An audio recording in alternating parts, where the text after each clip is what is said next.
Hello friends, எல்லோருக்கும் வணக்கம். Welcome to எங்கின் வர்சஸ் சேனல். ஆக்சுவலி மார்க்கெட்ஸ் பார்த்துருப்பீங்க. இன்றைக்கி பார்த்தீங்கன்னா ஒரு ஃப்ளாட் பாசிட்டிவ், ஃப்ளாட் நெகட்டிவ், அந்த ட்ரெண்ட் மாறி மாறி போகுது. இப்போ நான் பார்க்கும்போது நிஃப்டி 50 அது வந்து பார்த்தீங்கன்னா நெகட்டிவ் பாயிண்ட்ஸில் இருக்குது. சென்செக்ஸு, பேங்க் நிஃப்டி வந்து பாசிட்டிவில் இருக்குது. நிஃப்டி 50 11 பாயிண்ட்ஸ் கிட்ட நெகட்டிவில் ட்ரேட் ஆகிட்டு இருக்கு. 24,824 பாயிண்ட்ஸில் ட்ரேட் ஆகிட்டு இருக்கு. சென்செக்ஸ் 5 பாயிண்ட்ஸ் பாசிட்டிவில் இருக்குது. 80,988 பாயிண்ட்ஸில் ட்ரேட் ஆகுது. பேங்க் நிஃப்டி 165 பாயிண்ட்ஸ் பாசிட்டிவில் இருக்குது. 55,513 பாயிண்ட்ஸில் ட்ரேட் ஆகிட்டு இருக்கு. ஸோ பேங்க் நிஃப்டி ஒரு 100 பாயிண்ட்ஸ் மேலே பாசிட்டிவில் இருந்தாலும் சென்செக்ஸ் அண்ட் நிஃப்டி ஒரு ஃப்ளாட் ட்ரெண்டை தான் ஃபாலோ பண்ணுது. அநேகமாக நெகட்டிவில் கூட க்ளோஸ் ஆக சான்சஸ் இருக்குன்னு நான் ஃபீல் பண்ணுறேன். நெக்ஸ்ட் பேங்க் நிஃப்டியில் ஏயூ ஸ்மால் ஃபைனான்ஸ் பேங்க் 2% மேலே பாசிட்டிவில் இருக்குது. Kotak Mahindra Bank, Axis Bank, Canara Bank, Punjab National Bank, Bank of Baroda இதெல்லாமே 1% மேலே பாசிட்டிவில் இருக்குது. State Bank of India, IndusInd Bank flat பாசிட்டிவில் இருக்குது.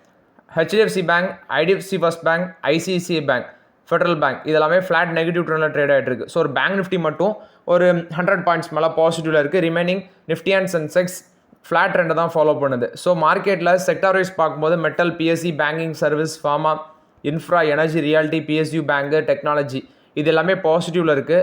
ஆட்டோ, சிமெண்ட், ஃபினான்ஸு, கன்சியூமர் இது எல்லாமே நெகட்டிவில் இருக்குது. ஸோ மெட்டல் செக்டார் தான் இன்றைக்கி மார்க்கெட்டில் ஒரு நல்ல பர்ஃபார்மன்ஸை கொடுத்துட்டு இருக்குது. நெக்ஸ்ட் பார்த்தீங்கன்னா PC jewellers. Actually PC jewellers இன்னைக்கு ஒரு 6% மேலே பாசிட்டிவில் இருக்குது. ரீசன் பார்க்கும்போது நான் நிறைய வாட்டி சொல்லியிருக்கிறேன், இவங்க ரிசல்ட்ஸ் நியூஸு ஏதாவது ஒரு கம்பெனிக்கு ஒரு பாசிட்டிவ் நியூஸ் வர பேசிஸில் தான் அந்த பங்கு பார்த்தீங்கன்னா திடீர்னு தலை காட்டுது. இன்றைக்கி 6% மேலே பாசிட்டிவில் இருக்குது. 13 ரூபா 47 காசில் ட்ரேட் ஆகிட்டு இருக்குது. பிசி ஜுவல்லர்ஸில் என்ன ஒன்றுனா அவங்களோட Q2 ரெவன்யூ வந்து 63% மேலே போயிருக்குது. இது போக டெப்ட் வந்து பார்த்தீங்கன்னா அவங்களோட கடனை வந்து பேங்க்குக்கு கொடுக்க வேண்டிய கடனை ஒரு 23% அளவு குறைச்சிருக்கிறாங்க. இது போக இந்த ஃபினான்ஷியல் 26ல் ஒரு 1,800 கோடி ஈக்விட்டி மூலமாட்டும் அல்லது ப்ரொமோட்டர்ஸ் அண்ட் இன்வெஸ்டர்ஸ் மூலமாட்டும் ஒரு 1,800 கோடி வந்து பார்த்தீங்கன்னா ஈக்விட்டி மூலமாட்டும் அவங்க ரைஸ் பண்ணுறதாட்டு பிளான் போட்டிருக்காங்க. ஸோ ஓவராலாட்டு ஃபெஸ்டிவ் சீசன் சேல்ஸும் நல்லாயிருக்கும். அதை பேஸ் பண்ணி பார்த்தீங்கன்னா இவங்களுக்கு கடனை 23% குறைச்சிருக்கிறாங்க. இவங்களுக்கு ஸ்டோர்ஸ்னு பார்க்கும்போது 52 ஷோரூம் வச்சுருக்கிறாங்க. இதில் 49ங்கிறது கம்பெனி ஓண்டு, ரிமைனிங் வந்து ஃப்ரான்ச்சைஸ் பேசிஸில் வந்து ரன் பண்ணிகிட்டு இருப்பாங்க. ஸோ இந்த பேசிஸில் பார்த்தீங்கன்னா அந்த பங்கு இன்றைக்கி ஒரு நல்ல பெர்ஃபார்மன்ஸ் கொடுத்துருக்குது. பட் இதில் வந்து ஆப்பர்ச்சுனிட்டி என்ன 16 டைம்ஸ் ஏர்னிங்ஸில் இருக்கிறாங்க. நான் பெருசாக எனக்கு இதில் நம்பிக்கை இல்லை லாங் டேர்முக்கு ஒர்த்தாட்டு. ஸோ இப்போதைக்கு நான் இதெல்லாம் அவாய்ட் தான் பண்ணுறேன். நெக்ஸ்ட் பார்த்தீங்கன்னா ரிலையன்ஸ் இண்டஸ்ட்ரீஸ் 1362 ரூபாயில் ட்ரேட் ஆகிட்டு இருக்கு. இன்றைக்கி மார்க்கெட்டில் ஒரு ஃப்ளாட் நெகட்டிவில் இருக்குது. ரிலையன்ஸ் இண்டஸ்ட்ரீஸோட இன்னொரு கம்பெனி தான் Reliance consumer product. Reliance consumer products வந்து கிட்டத்தட்ட இந்த பாட்டில் வாட்டர் நான் சொல்லி இந்த கேம்பா ஷூர் அப்படிங்கிற பிராண்டில் பாட்டில் வாட்டர் பிஸ்னஸுக்குள்ள ஆல்ரெடி கேம்பகோலா வந்து மற்ற கம்பெனிஸுக்கு காம்படிஷனோட ப்ரைஸை கம்மி பண்ணி உள்ள மார்க்கெட்டை டிஸ்டர்ப் பண்ணாங்க. இவங்க வந்து மார்க்கெட்டை பிடிச்சாங்க. இது மாதிரி இப்போ வாட்டர் பிராண்டு தண்ணி இதுலேயும் பார்த்தீங்கன்னா கேம்பா ஷூர் அப்படிங்கிற பிராண்டில் பாட்டில் வாட்டர் விற்க ஆரம்பிக்கிறாங்க. ஸோ இது மூலமாட்டு கிட்டத்தட்ட 30,000 கோடி அளவுக்கு நம்மளோட இந்தியன் பேக்கேஜ் பிராண்டுங்கிறது 30,000 கோடி கிட்ட இருக்குது. அந்த பேக்கேஜ் வாட்டர் டிமாண்டுங்கிறது 30,000 கோடி அந்த மார்க்கெட் வேல்யூ. அதை பார்த்தீங்கன்னா விரைவில் டிஸ்டர்ப் பண்ணுவோம் அப்படின்னு சொல்லியிருக்கிறாங்க. ஏன்னா இப்போ இவங்க வந்து 250 ml பாட்டில் வந்து 5 ரூபாய்க்கு கொடுக்குறோம் அப்படின்னு சொல்கிறாங்க. ஆனால் ஐ திங்க் இதே குவான்டிட்டி மற்ற கம்பெனிஸ்லாம் குறைஞ்சது 10 ரூபாயாவது இருக்கும், 10 ரூபா 15 ரூபா இருக்கும். ஸோ இவங்க வந்து நாங்கள் வேறு 5 ரூபாய்க்கே கொடுக்குறதுனால கண்டிப்பாக இதுவும் பார்த்தீங்கன்னா இந்த இடத்துலையும் அவங்க வந்து மார்க்கெட்டை பிடிக்கிறதுக்கு ரெடி ஆகுறாங்க. கேம்பா ஷூர் அப்படிங்கிற நேமில் தான் மார்க்கெட்டை பிடிக்க போகிறாங்க. இது வந்து ரிலையன்ஸ் கொடுத்த அப்டேட்டு. நெக்ஸ்ட் பேஜ் இண்டஸ்ட்ரீஸ் கொடுத்த அப்டேட். இன்றைக்கி மார்க்கெட்டில் 42,270 ரூபாயில் ட்ரேட் ஆகிட்டு இருக்குது. பேஜ் இண்டஸ்ட்ரீஸில் என்ன ஒன்றுனா அந்த ஸ்டாக் வந்து கரண்ட் லெவலில் வந்து 24% மேலே போகும்னு சொல்லி மார்கன் ஸ்டான்லி வந்து கணிச்சிருக்காங்க. இவங்களோட கரண்ட் மார்க்கெட் ப்ரைஸ் 42,285 இருக்குது. டார்கெட் ப்ரைஸ் 52,064 ரூபா சொல்கிறாங்க. இது வந்து பேஜ் இண்டஸ்ட்ரீஸை பொறுத்த வரைக்கும் அப்டேட்டு. நெக்ஸ்ட் பார்த்தீங்கன்னா Amara Raja energy and mobility limited 996 ரூபாயில் இன்றைக்கி ட்ரேட் ஆகிட்டு இருக்குது. ஸோ ஒரு ஃப்ளாட் பாசிட்டிவ் ட்ரெண்டில் இருந்துச்சு. Amara Raja battery and mobility limited 13% மேலே போகும் அப்படின்னு சொல்கிறாங்க. நுவாமா institutional equities target price 1,120 rupees சொல்கிறாங்க. 12.6% மேலே போகும்னு சொல்கிறாங்க. இதில் கம்பெனி எக்ஸ்பெக்ட் பண்ணுற க்ரோத்து 6 to 7% இருக்கும். எபிட்டா 13% மேலே போகும்னு சொல்கிறாங்க. ஸோ இது போக ஃபினான்ஷியல் 27ல் 14% ஆட்டு எபிட்டா மார்ஜின் இம்ப்ரூவ் ஆகும் அப்படின்னு மென்ஷன் பண்ணியிருக்கிறாங்க. Amara Raja energy and mobility limited முன்னாடி டிஸ்கஸ் பண்ணியிருந்தோம். அந்த எலெக்ஷன் ரிசல்ட்ஸில் ஒரு பீக் லெவலில் தொட்டுச்சு. 1,600 700 ஏதோ போச்சு. இப்போ 900 1000 பிரேக் பண்ணி 996 ரூபாயில் இன்றைக்கி ட்ரேட் ஆகிட்டு இருக்காங்க. அமர்ராஜாவில் என்னோட ஒப்பீனியன் கொஞ்சம் வெயிட் பண்ணுங்கள், ஆப்பர்ச்சுனிட்டி வரும்போது பார்த்துக்கலாம். என்னோட கருத்து அட்லீஸ்ட் ஒரு 900 பிரேக் பண்ணி கீழே போகும் பட்சத்தில் நான் 1-2 பிக் பண்ணலான் இருக்கிறேன். நெக்ஸ்ட் பார்த்தீங்கன்னா பிடிசி இண்டஸ்ட்ரீஸோட இன்னொரு கம்பெனி தான் ட்ராக் ப்ரிசிஷன் சொல்யூஷன்ஸ். இவங்க வந்து கூல் ப்ரூக் அவங்களோட பார்ட்னர்ஷிப்பில் வராங்க. எதுக்குன்னு பார்க்கும்போது இந்த ரோட்டோ டைனமிக் ஹீட்டர் அடுத்து வந்து பார்த்தீங்கன்னா டெம்பரேச்சர் டிகிரி செல்சியஸ் அது ரிலேட்டட் காம்போனன்ட்ஸ் வந்து சப்ளை பண்ணுறதுக்கு தான் இந்த பார்ட்னர்ஷிப்னு சொல்லியிருக்காங்க. கிட்டத்தட்ட 1700 டிகிரி செல்சியஸ் உள்ள இந்த ரோட்டோ டைனமிக் ஹீட்டர் இதோட காம்போனன்ட்ஸ் வந்து சப்ளை பண்ணுறதுக்கு இனிஷியல் கான்ட்ராக்டோட வேல்யூ பார்க்கும்போது கிட்டத்தட்ட 27,000 பார்ட்ஸ் ஆனுவலி. இதோட பொட்டன்ஷியல் ரெவன்யூ 10 மில்லியன் யூரோ அப்படின்னு சொல்லியிருக்கிறாங்க. இது வந்து பிடிசி இண்டஸ்ட்ரீஸுக்கு ஒரு பாசிட்டிவ் அப்டேட்டாக இருக்குது. நெக்ஸ்ட் பார்த்தீங்கன்னா விமார்ட் ரீட்டைல் லிமிடெட் இன்னைக்கு 16% பாசிட்டிவ்ல இருக்குது. 844 ரூபாயில் ட்ரேட் ஆகிட்டு இருக்காங்க. 16% பாசிட்டிவ்ல இருக்குது. 867 ரூபா வரைக்கும் போச்சு. Q2 அப்டேட் வந்திருக்குது. டோட்டல் ரெவன்யூ 22% இம்ப்ரூவ் ஆயிருக்குது. 807 கோடி பண்ணியிருக்காங்க. சேம் ஸ்டோர்ஸ் சேல்ஸ் க்ரோத்தும் 11% இம்ப்ரூவ் ஆயிருக்குன்னு சொல்லியிருக்காங்க. 25 நியூ ஸ்டோர்ஸ் வந்து ஓப்பன் பண்ணியிருக்காங்க. இதில் 2 வந்து க்ளோஸ் பண்ணியிருக்காங்க. அதோட பெர்ஃபார்மன்ஸ் ரொம்பவே மொக்கையாக இருந்திருக்கு. கிட்டத்தட்ட டோட்டல் ஸ்டோர் கவுண்ட் இப்போ அவங்க கைவசம் 533 ஸ்டோர்னு சொல்லியிருக்காங்க. இது வந்து விமார்ட் ரீட்டைல் கொடுத்த அப்டேட்டு.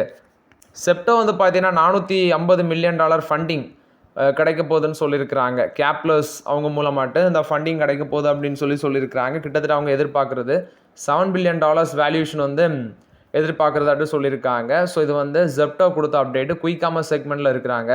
$450 மில்லியன் வந்து ரைஸ் பண்ண போகிறதாட்டு சொல்லியிருக்கிறாங்க. டாடா பவர் கொடுத்த update. Tata power renewable energy அப்படிங்கிற ஒரு கம்பெனி இருக்குது. இவங்க வந்து பார்த்தீங்கன்னா டாடா பவர் மும்பை டிஸ்ட்ரிபியூஷன் அவங்களுக்கு கூட ஒரு பவர் பர்ச்சேஸ் அக்ரிமெண்ட் போட்டு 80 மெகாவாட் FDRE ப்ராஜெக்ட் 1800 கோடிக்கு பண்ணி கொடுக்குறதாட்டு சொல்லியிருக்காங்க. சோலாரு, விண்டு, பேட்டரி ஸ்டோரேஜ் சிஸ்டம் இது வந்து பண்ணி கொடுக்குறதுக்கு தான் அந்த ப்ராஜெக்ட்டு. இது டாடா பவர் கொடுத்த அப்டேட்டு. உத்கர் ஷுமால் ஃபினான்ஸ் பேங்க் வந்து ரைட்ஸ் இஷ்யூக்கு பார்த்தீங்கன்னா அந்த பேப்பர்ஸ்லாம் ஃபைல் பண்ணியிருக்காங்க. கிட்டத்தட்ட 950 கோடி ஒர்த் ஆஃப் ரைட்ஸ் இஷ்யூ. அதுக்கான பேப்பர்ஸ் எல்லாமே நாங்கள் ஃபைல் பண்ணியிருக்கிறோம் அப்படின்னு சொல்லியிருக்காங்க. வெனஸ்டே வந்து போர்டோட அப்ரூவல் கொடுத்துருக்கு. இந்த 950 கோடி ஒர்த் ஆஃப் ரைட்ஸ் இஷ்யூக்கு போர்டு வந்து அப்ரூவல் கொடுத்துருக்காங்க வெனஸ்டே.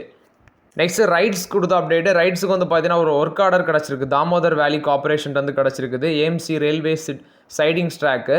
இதோட வேல்யூன்னு பார்க்கும்போது 25 kV OHE ஐசோலேட்டர் அப்படின்னு சொல்லியிருக்கிறாங்க. மீஜியா தெர்மல் பவர் ஸ்டேஷனில் தான் கிடச்சிருக்குது. இது வந்து தாமோதர் வேலி கார்பரேஷன் வந்து ரைட்ஸுக்கு வந்து ரைட்ஸ் லிமிட்டெடுக்கு ஒரு ஒர்க் ஆர்டர் கிடச்சிருக்குன்னு சொல்லியிருக்கிறாங்க. மூடிஸ் வந்து பார்த்தீங்கன்னா JSW ஸ்டீலுக்கான அந்த அவுட்லுக்கை முன்னாடி ஸ்டேபிள் வந்து இப்போ பாசிட்டிவ்க்கு கொண்டு வந்திருக்கிறதா சொல்லியிருக்கிறாங்க. க்ரோத் பிளானை பேஸ் பண்ணி இது வந்து JSW ஸ்டீலுக்கு தான் அந்த அப்டேட் கொடுத்துருக்காங்க. ஸோ JSW ஸ்டீலுக்கு எபிட்டா பர் டன் வந்து 10,500 10,750 இருக்கும். இது வந்து 10 இயர் ஆவரேஜை வந்து அவங்க மென்ஷன் பண்ணியிருக்கிறாங்க. ஸோ இந்த பேசிஸில் ஸ்டேபிள் வந்து பாசிட்டிவ் ஆட்டு பார்த்தீங்கன்னா அவுட்லுக்கை மாற்றிருக்காங்க மூடிஸ் JSW ஸ்டீலுக்கு. நெக்ஸ்ட் பார்த்தீங்கன்னா டாடா மோட்டர்ஸில் வந்து அப்டேட்டு. டாடா மோட்டர்ஸுக்கு வந்து பார்த்தீங்கன்னா அந்த டிமர்ஜருக்கு நோ கேபிட்டல் கெயின்ஸ் டேக்ஸ் அப்படின்னு சொல்கிறாங்க டிமர்ஜர் ஆகிற சமயத்தில். ஆனால் நீங்கள் விற்கும்போது ரொம்பவே கேர்ஃபுல்லாக இருக்கணும் அப்படின்னு இதில் மென்ஷன் ஆகிருக்குது. ஐ திங்க் 12 months நீங்கள் ஹோல்ட் பண்ணிங்கன்னா அந்த டிமர்ஜருக்கு முன்னாடி 12 months நீங்கள் ஹோல்ட் பண்ணிகிட்ருக்கீங்க இந்த டாடா மோட்டர்ஸ்னால் அது வந்து லாங் டர்மாக தான் குவாலிஃபை ஆகும். ஆஃப்டர் த டிமர்ஜர் நீங்கள் செல் பண்ணுறீங்கன்னா அது வந்து பார்த்தீங்கன்னா கேபிட்டல் கெயின் டேக்ஸ் வந்து கால்குலேட் ஆகும்னு நினைக்கிறேன். Long term capital gain tax வந்து கால்குலேட் ஆகும்னு நினைக்கிறேன். ஸோ இது வந்து டாடா மோட்டர்ஸை பொறுத்த வரைக்கும் அப்டேட்டு. பட் டிமர்ஜர் டைமில் வந்து எந்த கேபிட்டல் கெயின்ஸ் டேக்ஸுமே கிடையாது அப்படின்னு சொல்லியிருக்கிறாங்க. ஜொமேட்டோட பேரண்ட் தான் எட்டர்னல். இவங்க வந்து பார்த்தீங்கன்னா 64.13 lakh ஸ்டாக் ஆப்ஷன் அந்த எம்ப்ளாயிஸுக்கு 211 கோடிக்கு 64.13 lakh ஸ்டாக் ஆப்ஷன் வந்து இந்த ESOP ஸ்கீமில் வந்து அவங்களோட எம்ப்ளாயிஸுக்கு ஒதுக்கி இருக்கிறதாட்டு சொல்லியிருக்கிறாங்க. இது வந்து ஜொமேட்டோ கொடுத்த update. Next Tata investment corporation recently பார்த்தீங்கன்னா ஒரு மாதத்துலேயே 40% தான் பங்கு மேலே போயிருக்கும். ஆனால் இன்றைக்கி வந்து 3% மேலே விழுந்திருக்கு. 10,180 ரூபாயில் ட்ரேட் ஆகிட்டு இருக்கு. ஸோ அந்த பங்கு கன்சிக்யூட்டிவாக பார்த்தீங்கன்னா ஒரு வாரம் மேலே போன பங்கு ஒரு மாதத்துலேயே 70% ரிட்டர்ன்ஸ் கொடுத்துருக்குன்னு சொல்லியிருக்காங்க. 1 வீக்கில் 34% மேலே போயிருக்கு இந்த டாடா இன்வெஸ்ட்மெண்ட் கார்பரேஷன். ஸோ இன்றைக்கி 3% பார்த்தீங்கன்னா விழுந்திருக்கு. ஏன்னா ப்ராஃபிட் புக்கிங் நடந்திருக்கு. நெக்ஸ்ட் பார்த்தீங்கன்னா மாருதி சுசுகி அவங்க வந்து 1.65 lakhs இந்த ஃபெஸ்டிவ் சீசன் சேல்ஸ் வந்து அட்டைன் பண்ணியிருக்காங்க. 1.65 lakh வெஹிக்கிள்ஸ் வந்து இந்த ஃபஸ்ட்டு 8 days பார்த்தீங்கன்னா விற்றுருக்கதாட்டு சொல்லியிருக்காங்க நவராத்திரியில். அது விரைவில் அந்த ஃபெஸ்டிவ் சீசனில் 2 lakh யூனிட்டாட்ட அச்சீவ் பண்ணுவாங்க அப்படின்னு சொல்லியிருக்கிறாங்க. இது வந்து டெலிவரிஸே 1 lakh மார்க் வந்து கிராஸ் பண்ணியிருக்குது. செப்டம்பரில் ரீட்டைல் சேல்ஸ் மட்டுமே 27.5% இம்ப்ரூவ் ஆயிருந்துச்சு. டிமாண்டும் நல்லா ஸ்ட்ராங்காக இருக்கிறதுனால சேல்ஸ் இன்க்ரீஸ் ஆகும்னு தான் எதிர்பார்க்குறோம். இது வந்து மாருதி சுசுகி கொடுத்த அப்டேட்டு. லார்சன் அண்ட் டியூபோ கொடுத்த அப்டேட். இவங்க 10,000 கோடி ஆர்டர் வின் பண்ணியிருக்காங்க பெங்களூரு அண்ட் மும்பையில். ஸோ இது வந்து ஒன்று பார்க்கும்போது ஐடி பார்க்கு ஆர்டர்னு சொல்கிறாங்க.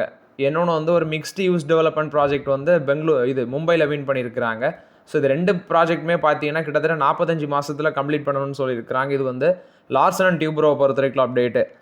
நெக்ஸ்ட் அதானி குழுமம் தரப்பில் வந்து அப்டேட் கொடுத்துருக்காங்க. அந்த நவி மும்பை இன்டர்நேஷனல் ஏர்போர்ட் வந்து பார்த்தீங்கன்னா 8 அக்டோபரில் வந்து இனாகிரேட் பண்ணுவோம் அப்படின்னு சொல்லியிருக்கிறாங்க அதானி குரூப் தலைமையில்.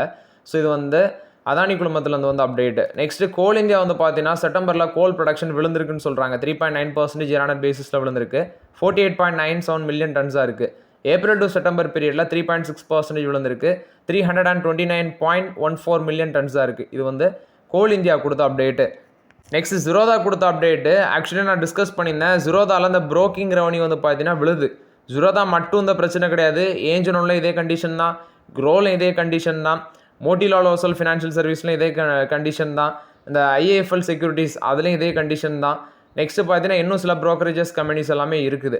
இல்லை ஜிரோதா என்ன சொல்கிறாங்கன்னா எங்களோட ப்ரோக்கிங் ரெவன்யூ 40% விழுந்திருக்கு Q1 ஃபினான்ஷியல் 26ல். இது ரெகுலேட்டரி சேஞ்சஸ், குறிப்பாக இந்த ஃபியூச்சர்ஸ் அண்ட் ஆப்ஷன் கான்ட்ராக்ட் வேல்யூவை இன்க்ரீஸ் பண்ணது, ரீட்டைல் இன்வெஸ்டர்ஸோட பார்ட்டிசிபேஷனை கட் பண்ணுது. ஃபினான்ஷியல் 25ல் ரெவன்யூ 8,000 கோடியிலேருந்து 8,500 கோடி தான் வரும் அப்படின்னு சொல்லி எதிர்பார்க்குறாங்க. ஆனால் ப்ரீவியஸ் இயரில் 10,000 கோடி. ப்ராஃபிட் ஆஃப்டர் டேக்ஸ் இப்போ 4,200 கோடி. ஆனால் ப்ரீவியஸ் இயர் 5,500 கோடி. கிட்டத்தட்ட பார்த்தீங்கன்னா 35%லேருந்து 40% காலியாக இருக்குது. அதை தான் அவங்க மென்ஷன் பண்ணியிருக்காங்க. இதே நிலமை கண்டினியூ ஆச்சுன்னா அவங்க டெலிவரி ட்ரேடு, அதாவது நம்ம லாங் டேர்முக்கு வாங்குறோம்ல டெலிவரியில், அதுக்கு பார்த்தீங்கன்னா சார்ஜஸ் விதிப்போம் அப்படின்னு சொல்லியிருக்கிறாங்க. என்ன நடக்குதுன்னு பார்க்கலாம். டிடிகே பிரஸ்டீஜ் இவங்க additional production capacity 12 lakhs per year. கிட்டத்தட்ட பார்த்தீங்கன்னா இந்த ட்ரிபிள் கூக்வேர்னு சொல்லுவாங்க. அவங்களோட கார்ஜன் ஃபெசிலிட்டியில் வந்து 12 lakh per year ஆட்டு அடிஷ்னல் ப்ரொடக்ஷனை இன்க்ரீஸ் பண்ணுறதாட்டு சொல்லியிருக்காங்க. கமர்ஷியல் ப்ரொடக்ஷன் வந்து அக்டோபர் 3 ஸ்டார்ட் ஆகுது. எக்ஸிஸ்டிங் கெப்பாசிட்டி பார்க்கும்போது 3 lakhs per year. இப்போ 12 lakhs per year ஆட்டு அது இன்க்ரீஸ் ஆகுது. இன்வெஸ்ட்மெண்ட் வந்து பார்க்கும்போது அப்ராக்சிமேட்டாக 40 கோடி ஸ்பெண்ட் பண்ணியிருக்கிறாங்க. இது வந்து டிடிகே பிரஸ்டீஜ் கொடுத்த அப்டேட். நெக்ஸ்ட் எல்டிஎம் என்ட்ரி இவங்க ரிசல்ட்ஸ் அக்டோபர் 16 அனௌன்ஸ்மெண்ட் பண்ணுறாங்க. டிவிடெண்ட் அனௌன்ஸ்மெண்ட் பண்ணாங்கன்னா அதுக்கான ரெக்கார்ட் டேட் அக்டோபர் 24 சொல்லியிருக்காங்க. ஸோ ஓகே ஃப்ரெண்ட்ஸ், ஆக்சுவலி இந்த வீடியோவில் சில இம்பார்ட்டன்ட் அப்டேட்ஸ் எல்லாமே டிஸ்கஸ் பண்ணோம். இந்த வீடியோ உங்களுக்கு பயனுள்ளதாக இருந்துச்சுன்னா லைக் பண்ணுங்கள், சப்ஸ்கிரைப் பண்ணுங்கள், கமெண்ட் பண்ணுங்கள். Okay friends, thank you.